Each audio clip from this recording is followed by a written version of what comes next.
هنتكلم النهارده عن قوه من القوات الخاصه التابعه للشرطه المصريه، وهي البلاك كوبرا او الافاعي السوداء. ففرقه البلاك كوبرا بتعتبر القوه الضاربه في وزاره الداخليه لسحق العناصر الارهابيه وتنفيذ المهام شديده الخطوره. فهنتعرف النهارده على تدريبات فرقه البلاك كوبرا والاسلحه اللي بتستخدمها واخطر العمليات اللي قامت بيها وكمان سبب انشائها. فهنتعرف على كل ده بس بعد الفاصل.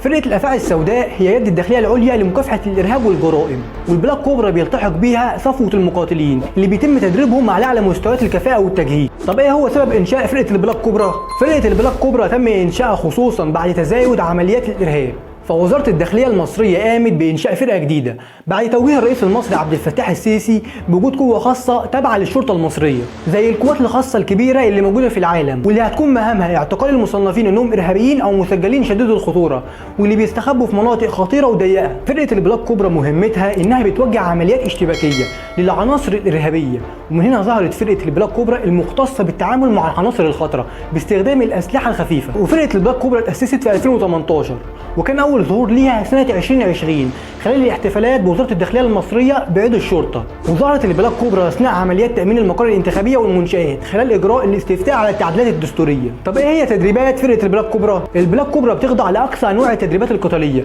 فبيخضعوا للعديد من التدريبات الخاصة وبيتم اختيارهم على أعلى مستويات اللياقة البدنية والنفسية، وبيخضعوا للتقييم طول فترة خدمتهم، وكمان بيخضعوا بشكل مستمر لمستويات عالية من التدريبات الجسدية، وبيستخدموا أحدث الأسلحة والتقنيات الأمنية. واللي بيدرب فرقة البلاك كوبرا هم مدربين من العناصر التابعة للقوات المسلحة، وتدريباتهم بتشبه فرقة السيل. وفرقة السيل هي قوات خاصة تابعة للقوات المسلحة المصرية، وبيدرب أفرادها على التأقلم على المعيشة في مناطق معينة، وبيتعلم أفرادها السياحة العسكرية، وبيخضعوا لأسبوع من التدريبات. الأسبوع ده اسمه أسبوع الجحيم، بيشوفوا فيه أقصى أنواع التدريبات، فبيقوموا بتدريبات زي الزحف على الرمل، وبيتم تدريبهم في نص الليل وبيحرموهم من النوم لأطول فترة ممكنة، وتدريبات تانية صعبة جدا. فقوات البلاك كوبرا بتتدرب تدريبات شبيهة لدي، وضباط فرقة البلاك كوبرا بيتدربوا على تدريبات مختلفة عن باقي قطاعات وزارة الداخلية، فبيتدربوا على تدريبات على حسب طبيعة العملية، واللي دايما بتكون العمليات دي في المناطق الصحراوية والزراعية الخطيرة، وكمان الاماكن المحاطه بالبحيرات والانهار. فبيتم تدريبهم على يد قوات النخبه التابعه للقوات المسلحه علشان يشتبكوا ويواجهوا العناصر الارهابيه في المناطق الصحراويه. طب وحده البلاك كوبرا مهمتها الاساسيه ايه؟ قوات البلاك كوبرا بتمارس عملها جوه المدن، يعني مش على الحدود او بره الحدود، لان اللي على الحدود او بره الحدود هم الشرطه المصريه، لكن قوات البلاك كوبرا شغلها كله جوه مصر، فهي بتشتغل على تجار المخدرات وتجار السلاح الكبار، وكمان عمليات التهريب اللي بيتم جوه الجبال والصحراء.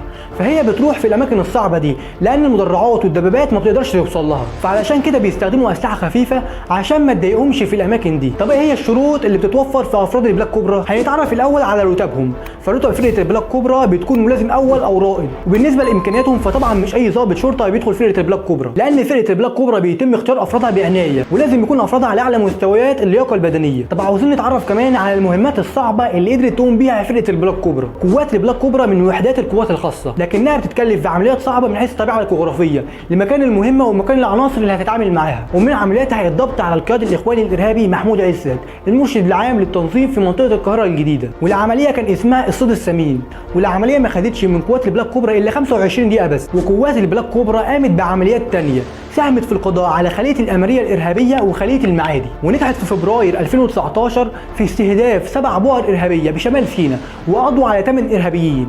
وفرقه البلاك كوبرا زادت شهرتها خصوصا بعد اسقاط المطلوب المعروف باسم خط الاسماعيليه. طب ايه هي الاسلحه اللي بتستخدمها قوات البلاك كوبرا؟ البلاك كوبرا بتستخدم البندقيه الروسيه من طراز AK 104، فهو ده سلاحهم الرئيسي. فهم بيستخدموا الاسلحه الفرديه وهي مخصصه لعمليات القتال وبتقاتل في الاماكن المغلقه.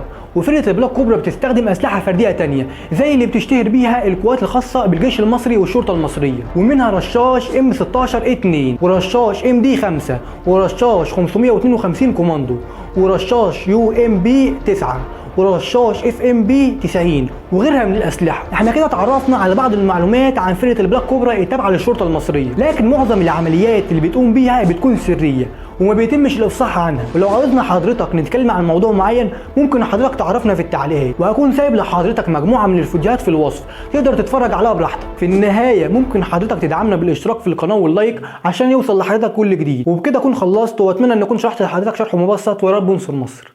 سلام عليكم.